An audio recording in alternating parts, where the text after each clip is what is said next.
오늘은 교회는 택하심을 받은 디아스포라다는 제목으로 은혜의 시간을 갖고자 합니다. 신약 성경에서 가장 유명한 두 사도가 누구냐고 질문하면 당연히 사도 베드로와 사도 바울이라고 할 것입니다. 성경은 일관되게 먼저 된 자는 나중된 자에게 자리를 양보해야 한다고 요청하고 있습니다. 먼저 된 자였던 사도 베드로는 나중된 자인 사도 바울에게 그 자리를 양보하는 것을 볼 수가 있습니다.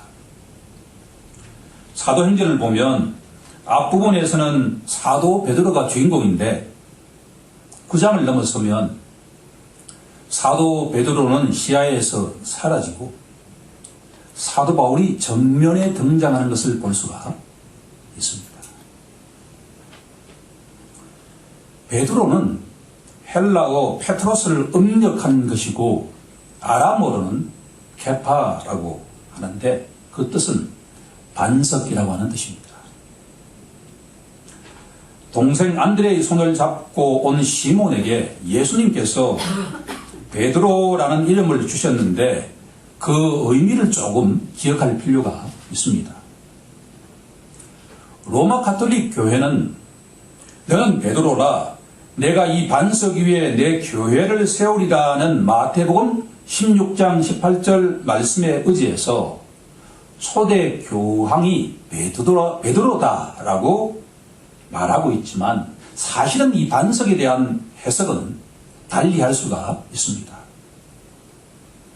우리가 잘 알고 있는 것처럼 마태복음 13장에 가면 4가지 땅에 떨어진 실에 관한 비유가 있습니다.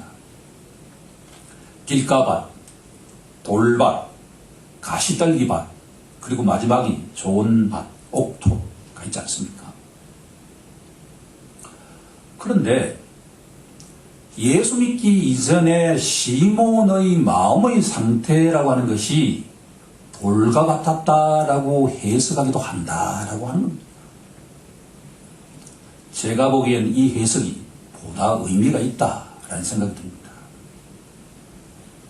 그리스도를 만나기 이전에 시몬의 마음의 상태는 돌밭처럼 길가밭처럼 딱딱하고 완고한 사람이었다라고 하는 것을 이해한다면 어느 순간부터 성령의 권능으로 예수님이 바로 메시아다라고 하는 것을 깨닫는 순간에 이 돌같은 마음이 완전하게 부드러운 마음으로 바뀌었다라고 해석한 것이 월등히 우리에게 의미가 있다라는 거예요.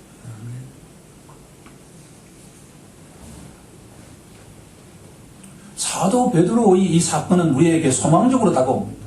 그 어떤 사람도 전에는 돌같은 마음의 소유자였다 하더라도 성령이 역사하시면 새로운 피조물로 완전하게 거듭날 수 있다라고 하는 것을 바로 사도 베드로가 우리에게 증언하고 있기 때문입니다. 천국의 영적 비밀을 깨달은 사도 베드로는 터키 북쪽 지방에 흩어져 있는 형제 자매들에게 편지를 쓰고 있는데 그 편지가 바로 베드로 전서라고 하는 편지입니다. 이 편지는 우리에게 많은 것들을 이야기하지만 교회의 본질에 대해서 분명하게 이야기하고 있다. 많은 사람들이 교회라고 하면 건물을 떠올리지 않습니까? 그런데 교회는 건물이 아니라 사람이다라고 하는 것을 우리에게 분명하게 알려주고 있습니다. 교회는 택하심을 받은 사람이다라고 이야기하고 있다. 2절 베드로전서 1장 2절 중간 부분을 보면 이런 구절이 나옵니다. 사도 베드로가 택하심을 받은 자들에게 편지한다라고 말입니다. 어린 시절을 돌이켜보면 동네에 수많은 친구들이 있었는데 그 친구들이 유독 나만 딱 택해서 길동아 놀자라고 하면 내가 나가지 않을 수가 없습니다. 초등학교 시절에 선생님께서 수많은 반 친구들 가운데 유독 나만 딱 택해서 당시에는 이 빵을 급식했는데 급식할 빵을 타오라라고 하면 기분 좋게 나아간 기억이 있습니다. 교회는 이 세상에 수많은 사람들이 있는데 그 가운데 어떤 한 사람을 택했을 때 그때 교회가 시작이 된다라는 것입니다. 사도 베드로는 교회를 세상 속에 있는 교회다 그렇게 이야기하고 있습니다. 교회는 수도원처럼 자연인처럼 세상과 고립되어 살아가는 존재가 아니라 세상 속에 살아가는데 그 세상 사람들 가운데 택함받은 사람이 바로 교회다라고 하는 것이 사도 베드로가 우리에게 알려주고 있는 교회의 본질입니다. 그러면 세상은 어떤 곳일까라고 질문한다면 베드로전서는 우리에게 다음과 같이 말하고 있습니다. 세상은 한마디로 어둠 그 자체다라고 말입니다.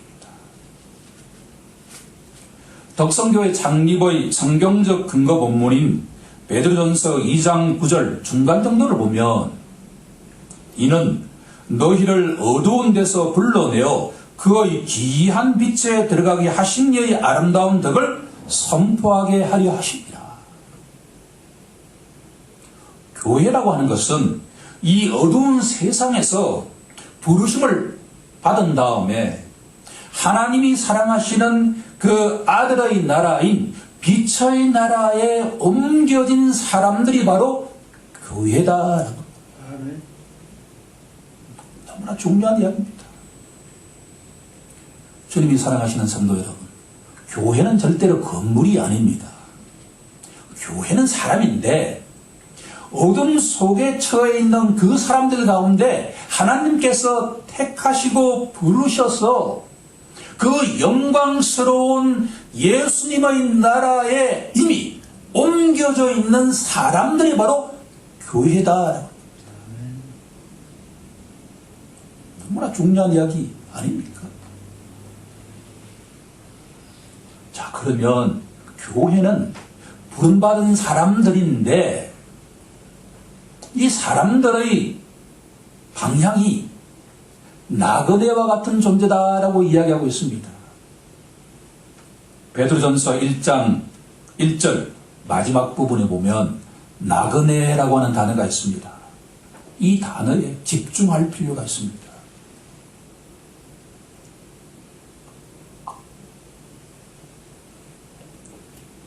나그네는 두 가지 의미를 갖고 있습니다. 하나는 단기 체류하는 외국인이라고 하는 의미이고 다른 하나는 여행객이라고 하는 의미입니다. 우리 강원도의 경우에도 봄철이 되면 농사를 지어야 하는데 특용작물을 지을 인력이 없으니까 동구에서 단기 비자를 받은 사람들을 3개월, 6개월간 체류하게 했다가 일이 끝나고 나면 본국으로 돌아가는 것과 같은 뉴스를 제가 들은 바가 있습니다. 이 어둠의 세상 속에서 하나님의 택하심과 부르심을 받은 교회는 단기 체류하는 외국인과 같은 존재다라고 사도 베드로는 우리에게 이야기하고 있습니다. 단기 체류하는 외국인들은 시간이 지나면 자기 고향으로 돌아가는 것처럼 교회의 성도들은 때가 되면 이 땅을 떠나서 저 본향인 천국으로 가야만 하는 자다라고 하는 것을 사도 베드로는 우리에게 말하고 있다라고 합니다. 베드로전서 2장 11절을 보면 이런 구절이 나옵니다. 사랑하는 자들아, 거류민과 나그네 같은 너희를 권하노니. 여기서 말하는 거류민이라고 하는 것은 바로 조금 전에 제가 말씀드린 단기 체류 외국인이라는 의미이고, 나그네라고 하는 의미는 바로 여행객이라고 하는 의미입니다. 저는 청년들에게 방학이 되면 꼭 자신이 좋아하는 곳에 가서 최소한 일주일이라도 여행을 하고 난 다음에 자기 시간을 잘 활용하라라고 하는 권면을 많이 한 적이 있습니다. 여행은 참 우리에게 마음을 들뜨게 하지 않습니까? 하지만 제가 아무리 좋아하는 어떤 곳에 가더라도 일주일, 2주일 지나면 집에 가고 싶은 것이 사람의 마음 아닙니까? 교회는 이 땅이 아무리 좋다 하더라도 때가 되면 본국으로 돌아가는 외국인처럼, 여행객처럼 살아가야 한다라고 하는 것을 사도 베드로가 우리에게 알려주고 있습니다. 세 번째, 교회는 디아스포라입니다. 1장 1절의 마지막 부분을 보면 흩어진이라고 하는 단어가 있지 않습니까? 이 단어의 원어를 보면 디아스포라라고 되어 있습니다.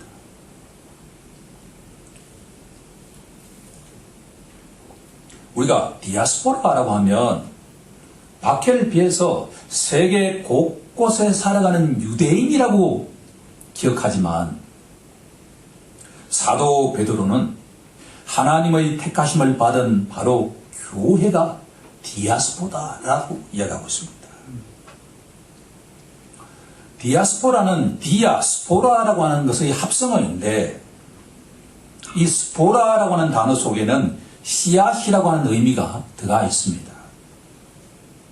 농부가 밭에다가 이곳저곳에 씨앗을 뿌리듯이 하나님께서 자신의 씨앗인 말씀을 품고 살아가는 그 교회를 세계 처처에 흩어 놓으셨다라고 하는 의미를 가지고 있다라고 하는 겁니다. 결국 교회라고 하는 것은 이 어두운 세상 속에서 하나님이 택하시고 부르신 사람들인데, 그 사람들은 이 땅에서 여행객처럼 주님이 명령하시면 어디라도 흩어져 살아야 하는 디아스포라와 같은 존재들이다라고 하는 것을 서론에서 사도 베드로는 우리에게 알려주고 있다.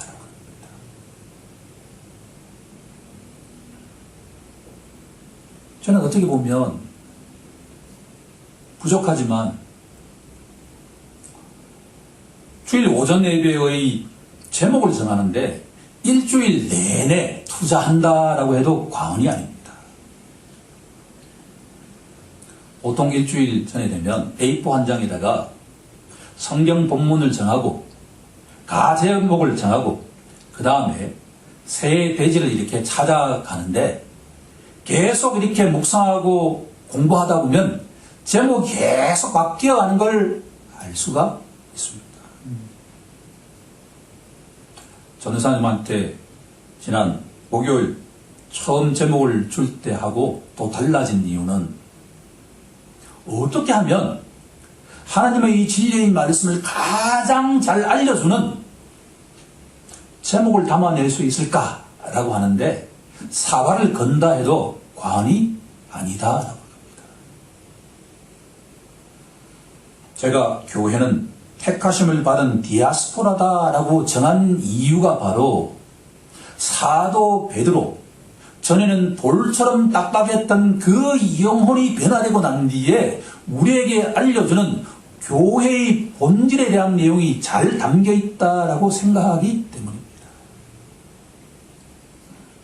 더구나 이 서신서를 읽다 보면 계속해서 소망적으로 다가오는 내용이 하나가 있는데, 그것은 때가 되면 우리의 목자장 되신 예수님께서 이 땅에 오셔서 우리를 가슴으로 품으시면서 영광의 면류관을 주신다라고 하는 것을 사도 베드로는 소망하면서 살았다라고 하는 것을 알 수 있습니다. 두 구절만 한번 찾아본다고 한다면 베드로전서 2장의 마지막 구절인 25절을 보면 너희가 전에는 양과 같이 길을 잃었더니 이제는 너희 영혼의 목자와 감독 되신 이에게 돌아왔느니라. 제가 너무나 좋아하는 말씀인데, 때가 되면 우리가 지금은 여행객처럼 이 땅에 디아스포라처럼 살아가지만, 때가 되면 우리의 영혼의 목자장 되신 예수 그리스도께서 우리 모든 흩어진 나그네와 같은 형제와 자매들을 모으셔서 우리 각자에게 영광스러운 면류관을 씌워주실 때가 오면서 살아가길 바란다라고 하는 것이 베드로가 우리에게 주는 소망입니다. 우리 모두 그렇게 살아가길 간절히 소망합니다. 그런 때가 옵니다. 자, 오늘은 예수 믿는 자들이 누구인가에 집중해 보고자 합니다. 주보에 보시면 제가 세 가지로 정리해 봤습니다. 예수 믿는 자가 누굴까? 첫 번째, 너희는 대속함을 받은 자다라고 사도 베드로가 우리에게 알려주고 있습니다. 첫 번째 갈로의 정답은 대속함입니다.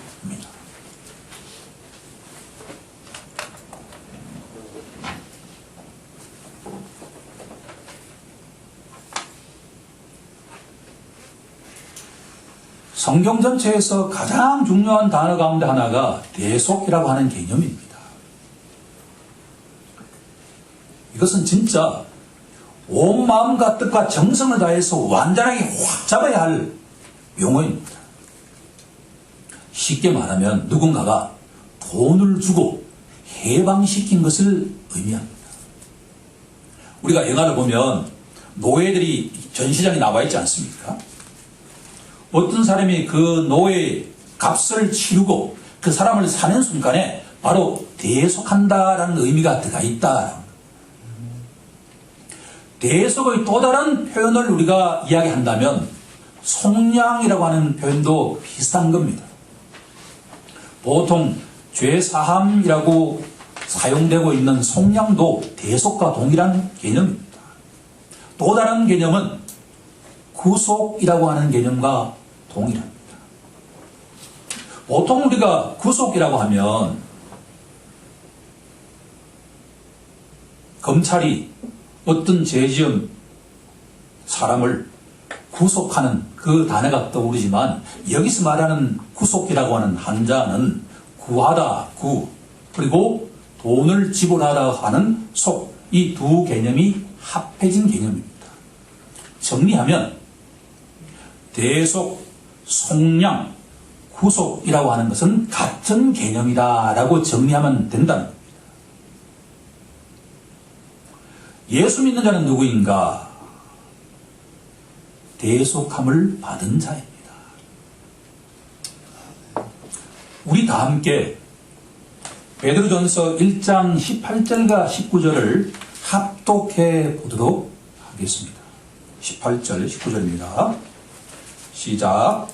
너희가 알거니와 너희 조상이 물려준 헛된 행실에서 대속함을 받은 것은 은이나 금같이 없어질 것으로 된 것이 아니요 오직 흠없고 점없는 어린 양 같은 그리스도의 보배로운 피로 된 것이다. 아멘. 성경 말씀 가운데 귀하지 않은 말씀이 어디 하나 있을까요? 하지만 가장 귀한 말씀을 찾아보라라고 한다면 저는 이 18절, 19절을 들지 않을 수가 없습니다. 어린 시절을 떠올려보면 제가 4살, 5살 정도 되는데 정확한 기억은 없지만 저를 너무나 사랑하시는 그 할아버지 손을 받고 명절이 되어 고향에 가면 너무나 반겨주는 것과 같은 부끄러울 정도로 반겨주었는데 시간이 조금 지나면 음주가 조금 정도가 넘치면 항상 다툼으로 끝나는 것을 기억합니다. 묘한 것은 그 유전이 그 다음 세대도 동일하게 전달되어 간다라고 하는 것을 저는 이해하지 못했습니다. 하지만 오늘 이 본문에 따르면 너희가 대속함을 받은 것은 너희 조상이 물려준 헛된 행실에서 해방되었다라고 선포하고 있습니다. 이것은 너무나 복음입니다.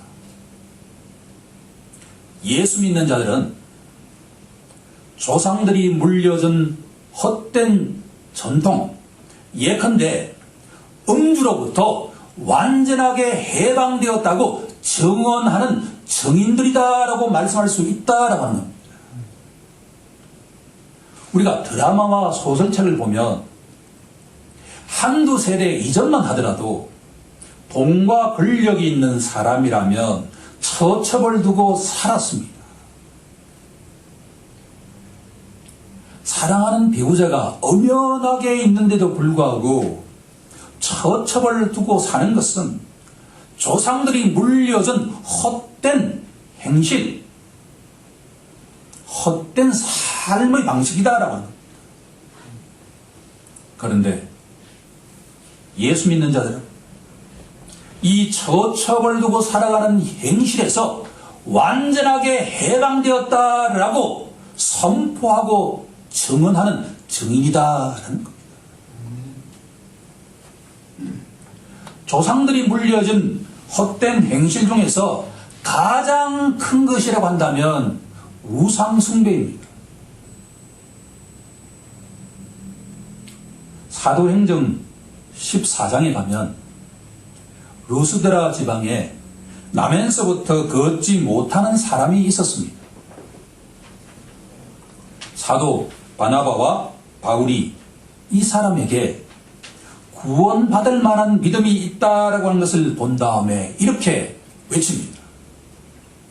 일어나 걸으라 라고 선포하자 벌떡 일어나가지고 정상적으로 걷기 시작했습니다.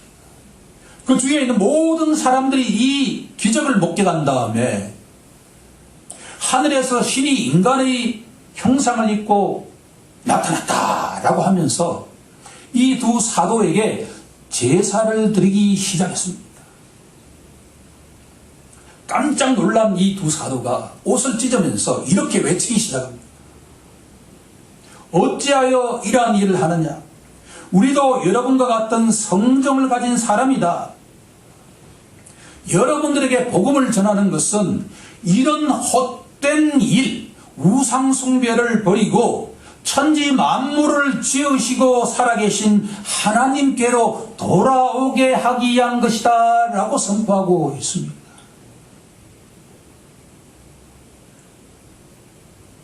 예수 믿는 자들은 대속함을 받은 자인데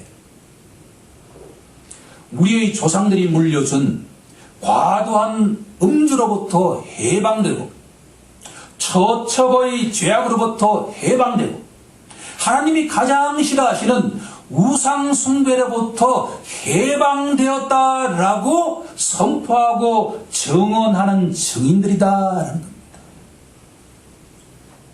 이 얼마나 소망적인 것이 복음이 아닙니까? 우리의 조상이 우리에게 어떠한 헛된 행실을 물려줬다 하더라도 예수 믿는 자에게는 그 모든 걸로부터 완전하게 구속되고 해방되었다라고 선포하는 것이 바로 사도 베드로가 우리에게 던지는 메시지다. 우리가 아멘으로 받아들이기 간절히 소망합니다. 자, 보다 중요한 것은 예수 믿는 자들이 이렇게 헛된 행실로부터 해방은 되었는데 공짜로 되었을까라고 질문한다면 아니다라는 것입니다. 우리가 대속함을 받은 것은 절대로 공짜가 아니고 오직 피 때문이다라고 선포하고 있습니다. 히브리서 9장 22절은 이렇게 선포합니다. 피 흘림이 없은즉 사함이 없느니라. 오늘 말씀에 비춰보면 피 흘림이 없은즉 대속함이 없느니라 라고 선포할 수가 있다. 우리가 조상들의 그 헛된 행실로부터 대속함을 받은 것은, 해방된 것은 피 때문이다. 그런데 사도 베드로가 우리에게 알려주는 것은 그 피 중에서도 오직 흠없고 점없는 어린 양 예수 그리스도의 보혈 때문이다라고 선포하고 있다라고 하는 겁니다. 만약에 예수님의 그 십자가 보혈이 없다고 한다면 지금도 우리들은 음주 가물을 할 것이고 처첩을 둘 것이고 우상을 숭배하면서 아버지 하나님의 마음을 슬프게 하고 있을 것이다 라고 하는 것이 사도 베드로가 우리에게 던지는 메시지입니다. 그도 전에는 그런 삶을 살았다. 나도 전에는 그런 삶을 살았지만 이제는 완전하게 그런 삶으로부터 해방되었다라고 하는 것을 선포하고 있습니다. 우리 다 함께 찬송가 254장 1절을 우리 다 함께 불러보고자 합니다.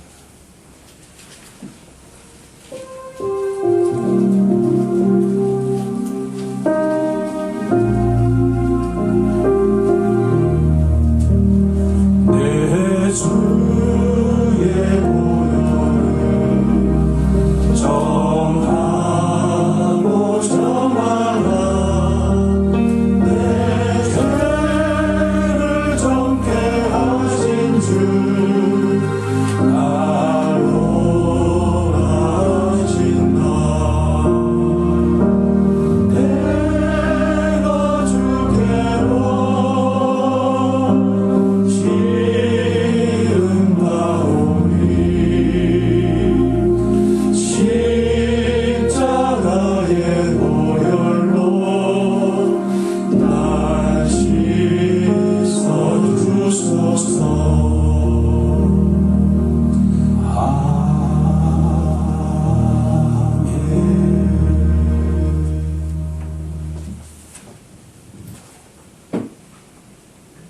우리가 날마다 십자가 앞에 나아가야 되는 이유가 여기에 있는 줄로 믿습니다.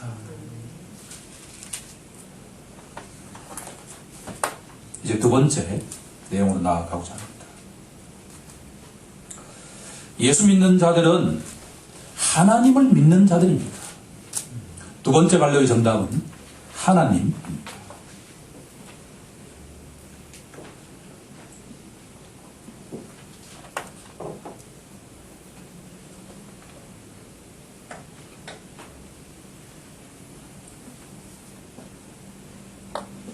이 말씀을 준비하면서 성경은 시작하기를 하나님으로 시작해서 끝나기를 예수님으로 끝난다라는 것을 발견하게 되었습니다. 창세기 1장 1절은 이렇게 시작하지 않습니까? 태초에 하나님이 천지를 창조하시니라. 예수 믿는 자들은 처음부터 예수님을 이야기해서는 안 됩니다. 우리가 칭송해야 될 분은 하나님입니다. 하나님. 성부, 성자, 성령, 삼위일체 그 하나님을 찬송하는 자들이 예수 믿는 자들입니다. 성경의 마지막 구절인 요한계시록 22장 21절을 보면 주 예수의 은혜가 모든 자들에게 있을지어다 아멘이라고 끝을 맺고 있습니다. 요즘 제가 예배를 드릴 때마다 강조하고 있는 것은 우리가 하나님을 만나서 교제를 해야 되는데 어떻게 하면 하나님을 만날 수 있을까?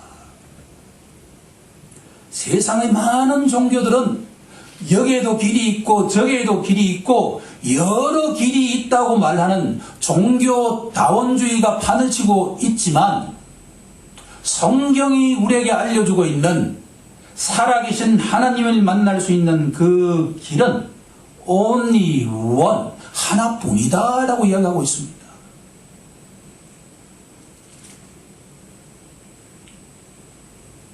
사도 베드로는 베드로전서 1장 21절 중간 정도에 보시면 하나님을 그리스도로 말미암아 믿는 자니라고 계시하고 있습니다. 이 말씀이 뭐냐 하면 우리가 하나님을 믿고 의지해야 되는데 그 길은 예수 그리스도로 말미암아서만 가능하다라고 하는 것을 우리에게 또 알려주고 있습니다. 이 말씀은 바로 예수님이 말씀하신 말씀 아닙니까? 내가 길이요 진리요 생명이니 나로 말미암지 않고서는 아버지께 올 자가 없느니라 라고 하는 말씀을 사도 베드로는 표현 방식을 조금 달리해서 우리에게 알려주고 있는 것뿐이다.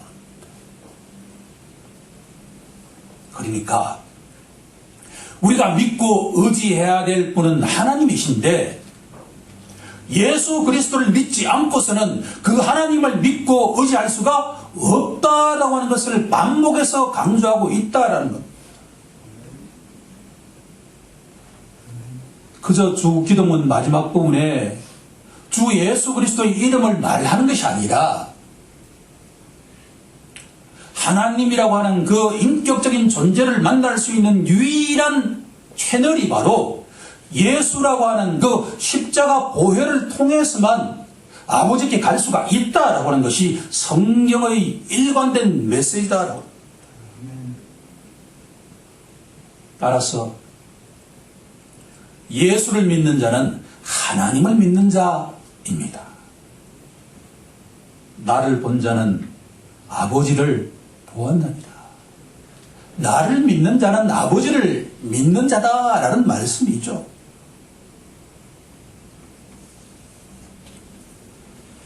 자, 그러면 예수를 믿으면 하나님을 믿는 것인데 그 다음에 따라오는 내용이 바로 하나님을 소망하며 살아가는 자가 된다. 예수를 믿고 하나님을 믿으며 소망하는 자에게 따라오는 세 번째 가장 중요한 증표가 있는데 그것이 바로 22절에 나와 있는 것처럼 사랑이다라고 하는 겁니다. 우리 모두 예수님을 믿으면서 하나님을 믿고 소망할 때 그 셈에서 사랑이라고 하는 그 15가지 동사가 나오기 시작한다라고 하는 것을 마음판 깊이 새기길 간절히 소망합니다. 믿는 자만이 사랑할 수 있습니다. 마지막 세 번째 내용은 간단하게 언급하지 않을 수가 없습니다. 예수 믿는 자들은 바로 성령으로 거듭난 자인데 하나님의 말씀으로 거듭난 자다라고 하는 것입니다. 세 번째 갈로의 정답은 말씀입니다.